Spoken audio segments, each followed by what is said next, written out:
Hi everyone, this is Jesse with farmingseattle.com.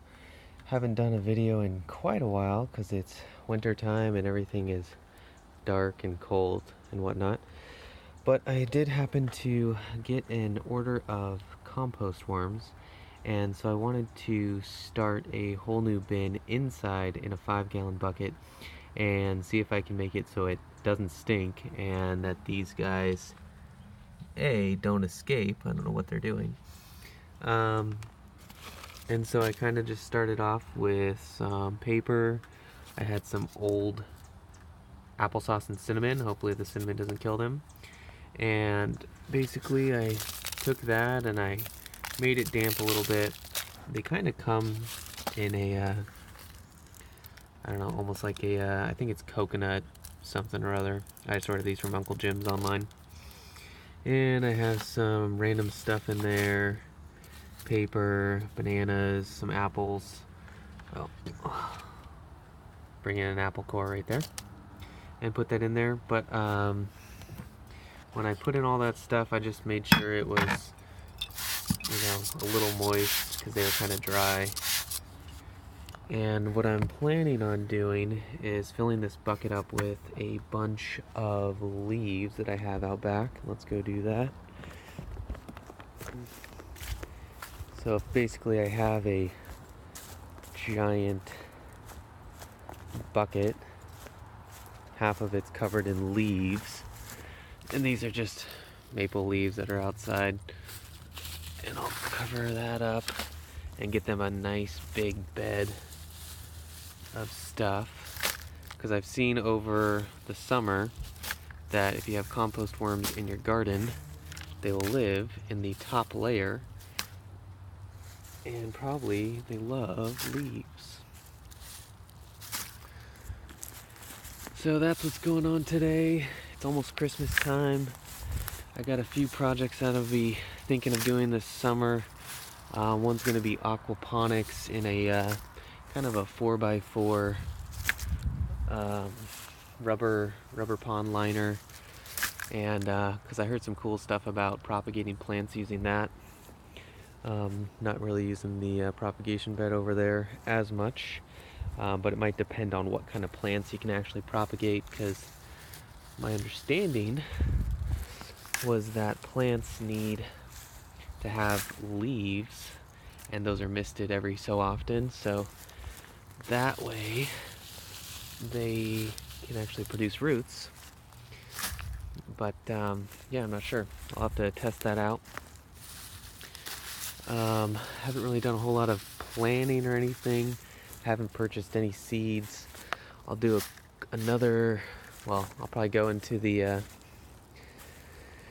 greenhouse and show you how they look. The worm bin outside over there is not doing anything. I don't even know if there's any worms in there anymore.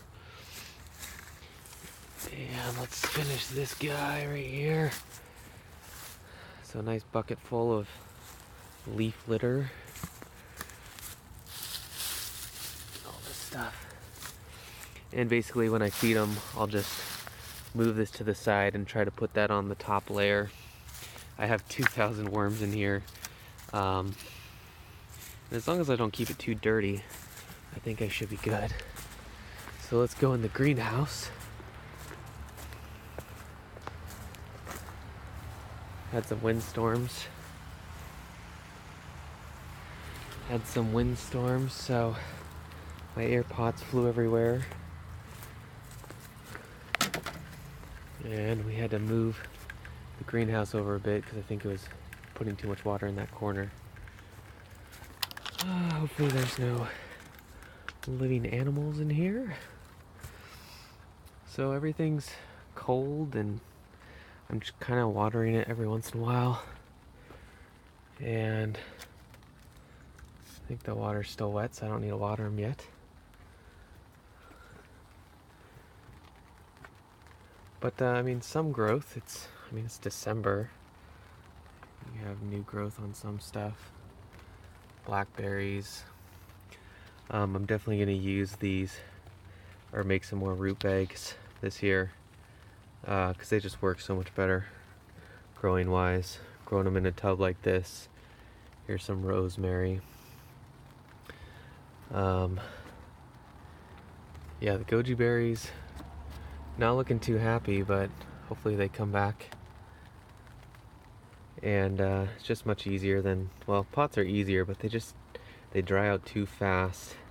This is nice that you can actually have a water reservoir and keep them watered.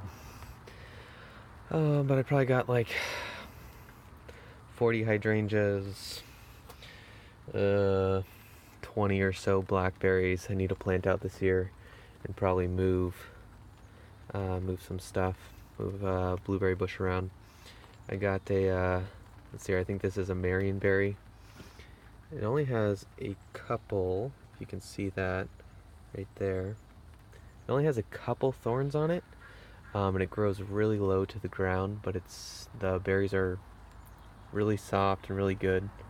I definitely like the triple crown thornless blackberries, and they're super easy to propagate, so hopefully this year I can set up that aquaponics system and propagate blackberries that way. And I need to plant some more. I need to plant one more row. I took out the raspberries because they just did not produce this year. The blackberries did awesome, and they're so much better. And you can make new plants with them and all that stuff. So that's the video for today. I'll probably do a couple more over the summer, or over the winter. And thanks for watching. You can come check out farmingseattle.com for more stuff. And I have some compost worms if you're interested.